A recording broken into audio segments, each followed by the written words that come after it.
Contact established with the First Sons. Met a woman who called herself Jane, and she asked me a variety of questions, including whether or not I've ever exhibited extrasensory abilities. Told her I have dream-based ESP and involuntary telekinetic abilities. Jane seemed to mull this over for a while. Then she gave me an address. I was instructed to meet her there at midnight. No other details. 10-day communication delay due to being incapacitated. Met Jane outside of an abandoned warehouse. She put a black bag over my head, then led me in. Counted 2,000 steps and one right-hand turn. She sat me in a chair, strapped down my arms and legs, and left me there. I couldn't stop Kessler from detonating the ray sphere. Damn thing took out 5 or 6 square blocks, killed God knows how many. Found the ray sphere in the blast crater next to some kid. Don't know if he was dead or not, I didn't have time to check. I'm gonna try and hole up somewhere. If anyone is even listening to these things, I need immediate extraction. Please, you've got to get me out of here before Kessler finds me. Don't know how long I sat strapped to that chair, at least a couple of hours. Finally, the bag was removed and this brute of a man stood in front of me. Had to be 7 feet tall and 400 pounds. He told me that he was going to beat me, and if I wanted him to stop, I'd have to do it mentally, with my mind. Then he punched me in the face. Released from the infirmary. Initial assignment is installing and configuring satellite dishes across Empire City. When I asked what they planned on doing with the dishes, I was told to mind my own business. Because the dishes are relatively isolated and secure, I use them for my dead drops. For the first 30 minutes or so of the beating, he focused on my midsection, hitting me square on the ribs. I tried to play along and squinted my eyes and gave him looks, trying to make it look like I was really doing something with my mind, but it just made him laugh. After landing 3 straight blows to my head, he bent over and told me to focus, to shape my thoughts and make them real. And if I couldn't do it, he was going to beat me to death. Then he punched me so damn hard I blacked out. Kept in the infirmary for several days. Had my own room, and other than a nurse, didn't see anyone. I tested the door 5 times, and it was always locked. Checked the IV, and they had me on a steady dose of Dolafine. So much for their healing abilities. Was introduced to Kessler today. He has some kind of metal device attached to his right arm, and his face is scarred, probably the result of an accident. One of the other guards told me that Kessler has been the leader of the First Sons for decades, but that he vanishes for long periods of time. Initial impression is that Kessler is a true believer. He has an agenda, and he's going to carry it out. We may have to move against him sooner than we had initially planned. Gained access to the primary lab. Audio surveillance will begin within the next 24 hours. I've placed 2 recording devices in the lab, which should provide optimal coverage. I'm also going to attempt to place devices within the cafeteria and other public places. Change in assignment. I'm now tasked with protecting a woman named Sasha. She's supposedly researching mind control techniques, something with a spray or a gel. My gut tells me she's a honeypot, so I'll need to be careful around her.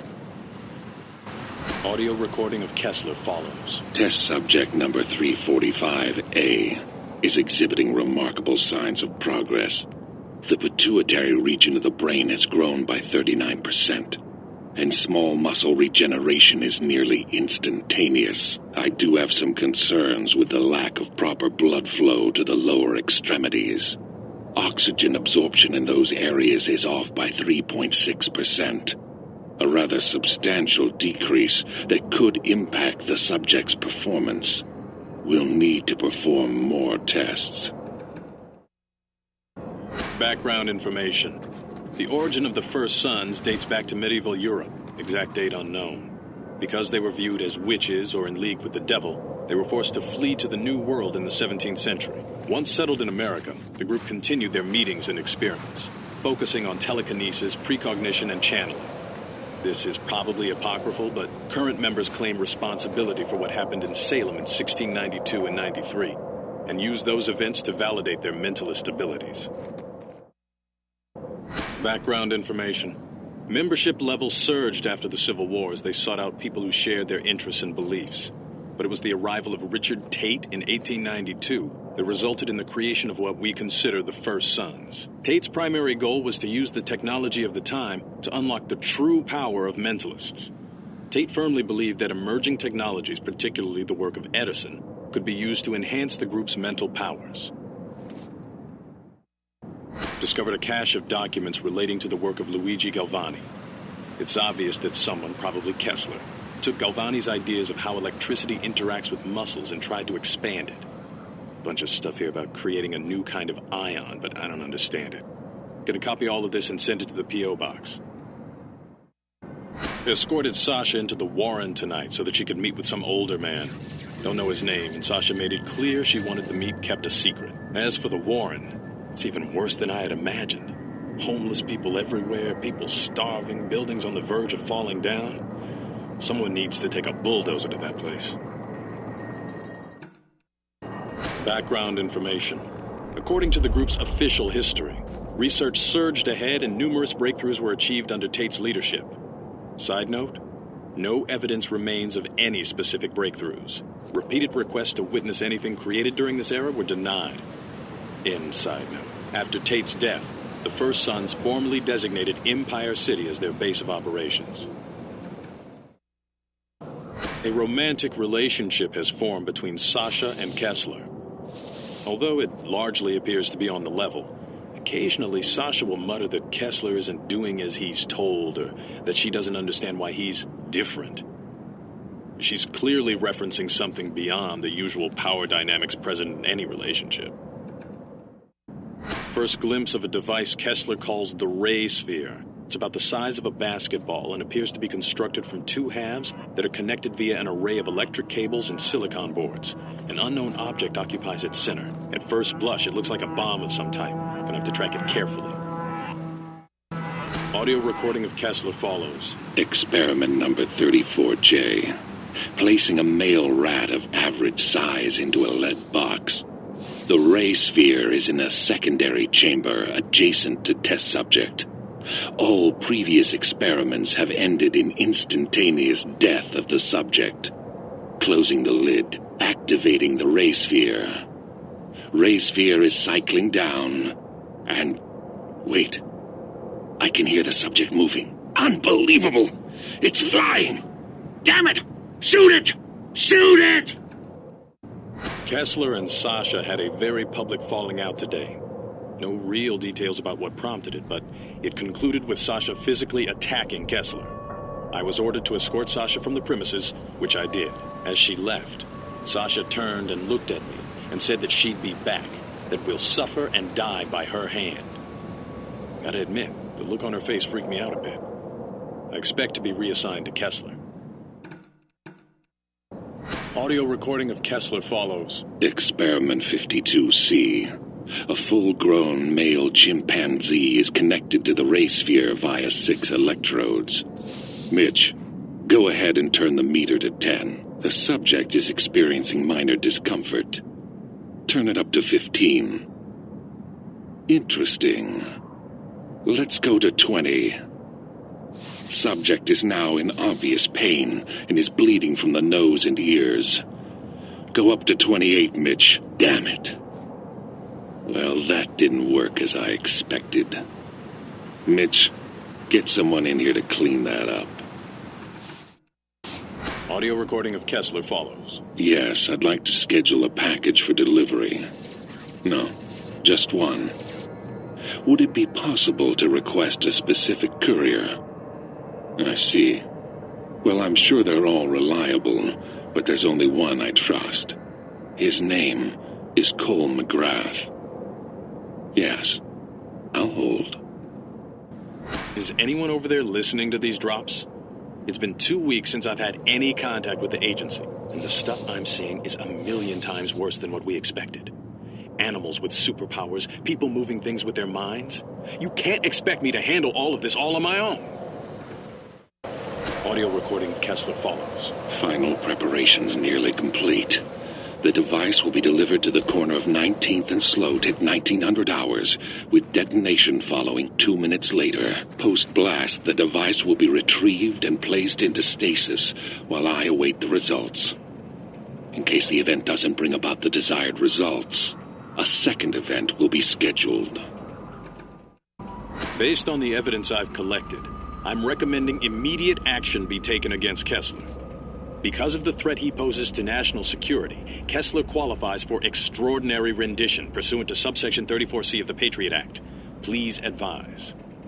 Audio recording of Kessler follows. Animal-based trials have proven to be an effective, if limited, means of experimentation. Because animals lack the advanced cognitive thinking of humans, the ray sphere literally forces extraordinary abilities upon the test subject. That said, all data suggests that in the event the ray sphere is activated in the presence of a human conduit, the results will be extremely impressive. Abilities should manifest within 1 to 48 hours, and given the right circumstances, the conduit will have full control of their powers within 3 weeks. Current testing shows that the sphere has no effect on humans that are not conduits. Listen, I'm sick and tired of getting the runaround. My handler has vanished and no one is returning my calls. How much more evidence do you need? If this goes down, it'll be on your hands, not mine. You let this happen. Those damn transients or dustmen, whatever they're called, found me. Busted in while I was sleeping and took the ray sphere. I shot 2 of them, but the others lost me. I don't know the city as well as they do. I have a single cache of UAVs hidden near the docks. Gonna deploy them and see if I can figure out where they took the ray sphere.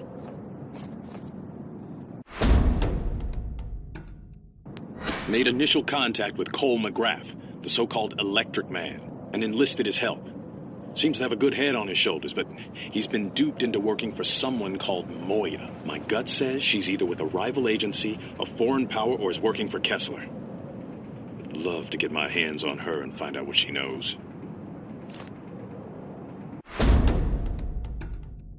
Watch some of Kessler's goons raid the TV station that the so-called Voice of Survival was using.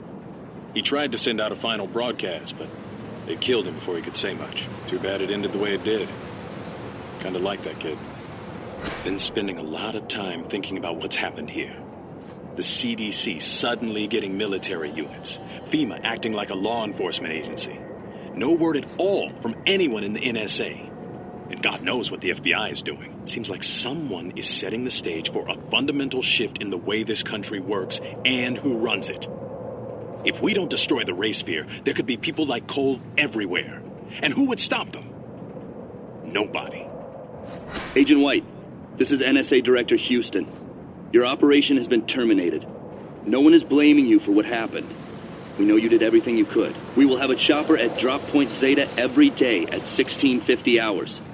It's time for you to come home. What's going on, guys? How you guys doing? Hope you guys are doing alright as always. And of course, as promised, this was the Dead Drops videos, or the infamous extras that I promised that I was going to bring you at the end of the final session. I think it was last week or 2 weeks ago, maybe. That has been uploaded. And since I did not go around the city collecting dead drops on camera, for you guys to listen to, because it gives like a nice little, little extra pieces into the lore or into the universe of inFamous, into the story. I didn't want to skip out on that for you guys, especially as we head into inFamous 2. Soon or later, one or the other. So of course, I'm going to talk about the dead drops, as I said, and I'm going to talk about a little bit, or my thoughts on inFamous Second Son, which, I'm going to tell you right now, when I start talking about inFamous Second Son, I cannot help but there to be spoilers. So if you have not played inFamous 2, or you don't know anything about the story, trust me, I'm going to give you a lot of warning. I'm going to put warning in the annotation, the description, vocally. I'm going to give you warnings when I'm going to start talking about inFamous Second Son. So do not worry about that. So if you want to stick around and hear what I have to say about the dead drops, but not, spoil anything for you, don't worry. I got you. I got you. I got you. I always got you. You my mans. But yeah. Alright. In terms of the dead drops, right? So as you just heard, these are all from John White. John White is the NSA agent who was tasked with the who was tasked with infiltrating the First Sons and finding out what they were up to, specifically Kessler, because Kessler was the dangerous figure here. As we know, of course, Kessler is Cole, who came back from the past, and the death drops was just dealing with John's experiences and nice little nitpicks in there, extra bits of information dealing with Sasha, Kessler, the First Sons, background story, and all that good stuff, right? Because the First Sons was always the main antagonist here for Cole. The Dustmen And the Reapers, I guess you could consider them a side thing, but the First Sons was like where more focus was at in terms of, in this story and everything, because the Dustmen or the Reapers don't return in inFamous 2, if you know what I'm saying, and nor do the First Sons actually, but you get what I'm saying. First Sons are the big dudes here, alright? They the big guys, the big boys, if you feel me. So yeah, this whole thing, I found to be a little bit interesting, right? Because, like I said earlier, Kessler is Cole, and he comes back, from the future. Comes back to the past from the future. But this means, if you think about it, Kessler came back for the sole reason of making Cole strong and, molding him into a person who can take on this beast or this figure in the future who's gonna come and, bring terror to the world. So he's coming back to mold Cole into this, but in Kessler's timeline, in his own timeline, nobody came back for him to activate his powers. He's coming back to develop the Ray Sphere, so the Ray Sphere can extract Cole's powers early, so he could start molding Cole earlier and, conditioning him to become a fighter, a ruthless, and Kessler wanted Cole to become ruthless and everything, but I ended up playing him the good way out, either way.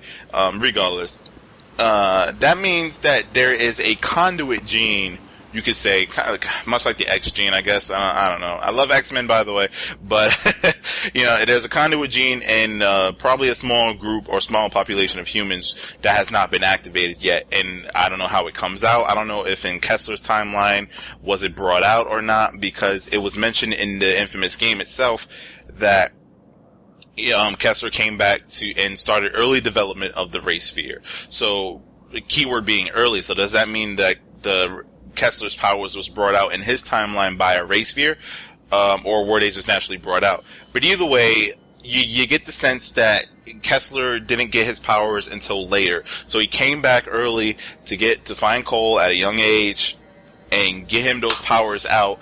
That way he can start molding him immediately at a young age, which is better, of course, to get used to his powers already, so that by the time the beast comes, he will be already fucking a strong-ass electric tank himself, right? And we see that throughout the dead drops is when Kessler is testing the Ray Sphere on animals and shit, and making sure that it doesn't kill Cole, because if that's the point, if that was the case, everything Kessler worked for would be, gone. It will be done, for the most part. So there's that. Another thing I found interesting was the fact that Kessler said that the Ray Sphere does not affect humans, which is, I felt like I had to explain this because this is contrary to what we saw at the very first part of the game. As soon as I pressed the fucking start button, was the Ray Sphere devastating Empire City, right? So, the Ray Sphere doesn't affect humans. Okay, that is entirely possible. So does that mean, like, the blast itself, like let's say if they were just in a desert and Cole was standing next to a human. I don't know if this was like a error or what, because John was, there's something there. Okay, I'll explain all this just now. I don't know, but yeah, let's see. They were talking about how it doesn't affect humans. So that means like just the blast and the damage done to the infrastructure of Empire City is the only thing that killed people. The outage of power, the falling of bridges, roads, and buildings, that's the only thing that did damage to people, not the Ray Sphere itself. The Ray Sphere of Blast itself, which supposedly Kessler said it doesn't affect humans. But this is a little bit either hard to believe, and two, interesting, because as we saw when Cole destroyed the Ray Sphere, the John got obliterated in the blast. So was that due to the Ray Sphere, I don't know, some resonance from the Ray Sphere, or debris, I guess you'll say, affecting John, or is John a conduit himself? Those are the questions that will be answered in inFamous 2. I know. I'm just entertaining the idea for now, for those of you who have not played, for my audience who has not played inFamous 2, because like I said, I got you guys, alright? Don't worry about it. But like I said, it'll be answered in inFamous 2, obviously. And that's really, the only points I had that I wanted to talk about in terms of the dead drop. So here, now, I'm gonna start talking about inFamous Second Son. So if you do not wish to know anything about Infamous 2 or anything that has to do with the story, I would suggest, unfortunately, clicking away from this video. I'll see you guys next time. And yeah, I'm sorry, guys. All right, I just feel like I had to talk about this for a second for my Infamous boys out there. So yeah, Infamous Second Son. I think it's interesting because, you know, not interesting, but like one of the things that I don't necessarily have a problem with, but, you know, it's just something to bring up, is the fact that the Infamous Second Son is rolling out with the universe of, or the ending of good Cole, or if Cole made the sacrifice, right, of which he kills himself and every other conduit on the planet to save essentially a big part of the human race who was affected by the plague that the race sphere initially activated, that Cole felt responsible for to begin with. So the thing is that I felt like was necessary to bring up is not, and I'm not saying like why their conduit's still alive, because I'm pretty sure Sucker Punch will, you know, explain that, and it won't be a complete like that's bullshit. It won't be completely bullshit. I feel like they'll come up with a good reason. But the thing is, at the end of Infamous 2, if you guys remember, or correct me if I'm wrong, because this is how I remember it, and I'm pretty sure, but I don't know if they either changed this or what, but at the end of Infamous 2, you're faced with the decision to either, you know, go with Quo, which Quo is like, fuck that, I don't want to do that, fuck the human race, or go with Nyx, who Nyx wants to take out the Beast, which Nyx's motives at the end of Infamous 2 is really questionable. I always wanted to bring that up. Did she want to get back to the Beast just because she killed her babies, or did she really feel that strong about the human race? But it was an interesting twist. So depending on what you do, if you're good Cole, you're obviously going to side with Nyx to just stop the Beast. But here's the thing. If you were playing good the entire game, and this is the last mission, mind you, if you're playing good in the entire game, you can only make the good decision. And I've literally tried this, honestly, on my first playthrough, because I kept the backup save, and on the backup save, I tried going evil, and I couldn't, because you had to be evil all the way, you had to be Infamous Karma, which is all the way evil, in order for you to select that option to say, yes, I'm gonna roll out with the Beast, and we're gonna activate conduits across the world and fuck humans. But if you've been playing good the whole game, it's impossible to go back on that decision to save Cole, essentially, or to keep Cole alive, essentially, because you now had to reach Infamous rank when by the end of the game you're already at hero rank. You know what I'm saying? And that's the thing, like the thing that I thought was interesting to bring up, because the whole reason that they went with this storyline, or made the storyline official where Cole died in the first place, is because they looked up the trophies and they looked up what people chose first, and people chose for Cole to make the sacrifice first. But is that really what everybody chose? Is it, you know, because they said it was clear, quote unquote clear, would it have really been a clear cut decision if they would have allowed people to go either way, regardless of where their karma currently stood at the end of the game? I just thought that was something interesting to bring up, because I was even iffy by that at the end of the game, because I loved Cole. I really didn't want Cole to die, and I was really tempted to go down the evil side and say, fuck humans, I want to preserve Cole right now. Cole's my man's, fuck the human race, because all the human race is doing is blaming Cole for everything. Nah. But you get my point, though. Like, you know, I'm just wondering if it was, you know, if it would have been different if they would have allowed the players to choose either or, regardless of their karma. But I could be wrong about this. I specifically remember that I couldn't choose evil because I was already so deep into good karma. So I'm not sure. And by the time, like I said, at the end of the game, that's fucking near impossible, because you would have to go around and essentially there's no more missions. If you were in my situation, there's no more side missions, because I did them all by the end of the game. So pretty much I would have to go around and rampage people for, like, I don't know, 20 hours until I got to the evil karma, or do what is it called? UPC. I think it was, I don't know, user generated missions. UGC, there we go. Yeah. User generated missions until I got evil. But either way, there's that.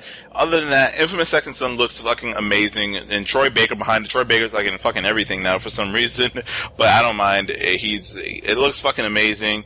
The voice acting, there was a trailer release yesterday, at E3 on Infamous Second Son, and the cinematics in it, and like the face cam and shit, and the acting. You know, it's really interesting where video games are going, because it's really heading more down. You know, for certain games and for the cast of certain games, they need actors, at least in the face as of right now. In the case of Metal Gear Solid, which I will get into in another video eventually about the whole David Hayter and Metal Gear Solid case. The whole intro, not the whole intro. What the fuck am I talking about?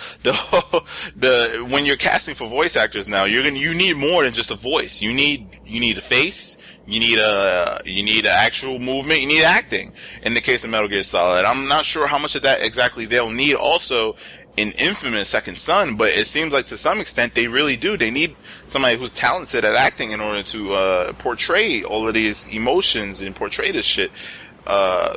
Because being that the face cam is, and what we're seeing in the game cutscene is exactly what that actor or actress has done at some point or another with, you know, shit hooked up to their face. So it's really interesting. I don't know, this whole next generation shit and where games are going, it's fucking interesting. Back then, playing my fucking PS1 and shit, I definitely would have never imagined that one day it'd be like this.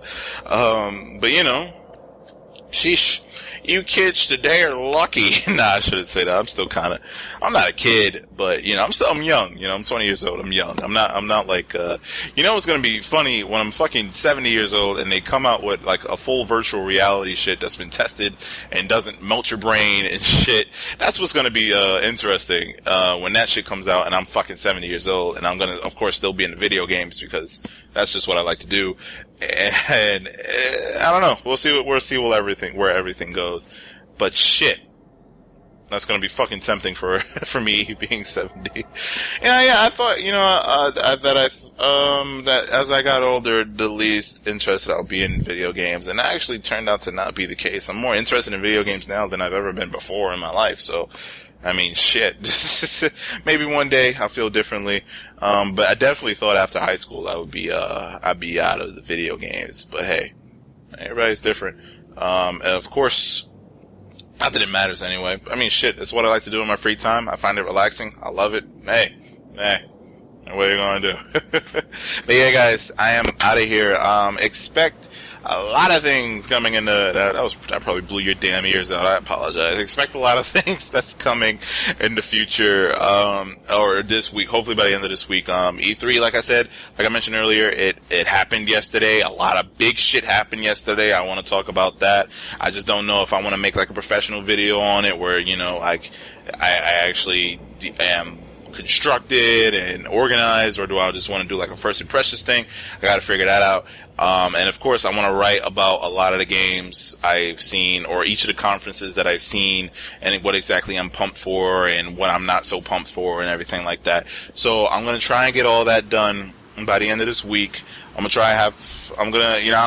what I'm going to have out, but I'm going to say at least 2 articles, maybe 3, out on my blog. I have one out right now dealing with the Xbox One and their recent responses, in terms of their used game policy. And also, I'll be having videos out. I know I want to talk about the whole thing with Metal Gear Solid 5 and David Hayter. And I want to also discuss E3, you know, vocally to you guys, because you can get a lot. I don't know. There's some things you can get through text and my writing, and there's other things you can get through my voice and shit. So, you know, there's that. I'm struggling right now. You can't see me. I wish I had a camera. But in the future, perhaps. But yeah, guys, I am going to be out of here for now. Like I said before, I thank you for joining me. Seriously, I fucking love you guys. It means a lot to me. I really hope you guys enjoyed the playthrough. You know, like I said, Metal Gear Solid 2 coming up next. I'm going to try and get the first video out by next week. Next week, Monday. That'll definitely be when I get the first Metal Gear Solid 2 video out there. And, after Metal Gear Solid 2, depending on, you know, where we're at and shit, I could either roll out with Infamous 2 or, I don't know. It depends. But either way, regardless, I promise, by the end of the day, you will enjoy it. At least I hope so. You know, if you're hoping for more of the same, then yes, you will fucking enjoy it. And I'll enjoy it also. And shit, that's all I gotta say. So yeah, I'm trying not to breach the 20-minute mark. So yeah, guys, I'm gonna be out of here. All right, have a great day. Love you guys and take care. All right, I'll talk to you guys soon. Peace out, YouTube. I'll catch you guys later.